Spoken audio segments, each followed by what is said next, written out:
പഠിക്കുന്ന സമയത്ത് അതിപ്പോൾ ട്യൂഷനാണെങ്കിലും സ്കൂളിലാണെങ്കിലും കോളേജിലാണെങ്കിലും എവിടെയാണെങ്കിലും ഏറ്റവും അവസാനം എത്തുന്ന അല്ലെങ്കിൽ ലേറ്റായിട്ട് എത്തുന്ന ഒരാളായിരുന്നു ഞാൻ.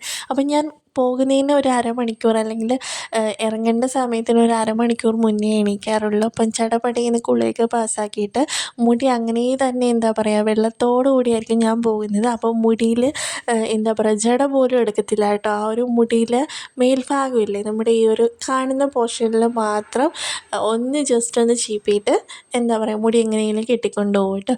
അതിൻ്റെ തുമ്പത്തേക്ക് ദേ ഈ കാണുന്ന തുമ്പത്തേക്കൊന്നും ഞാൻ ഒരിക്കലും ഈ ഒരു പഠിക്കണ സമയത്ത് കോളേജിൽ പോലും എനിക്ക് ചെയ്തതായിട്ട് ഓർമ്മയില്ല.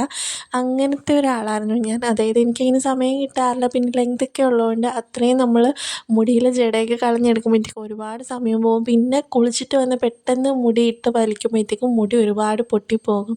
അപ്പോൾ അതൊക്കെ കാരണങ്ങൾ കൊണ്ട് ഞാൻ ഈ ഒരു പരിപാടിയൊന്നും ചെയ്തിട്ടുണ്ടായിരുന്നില്ല കേട്ടോ.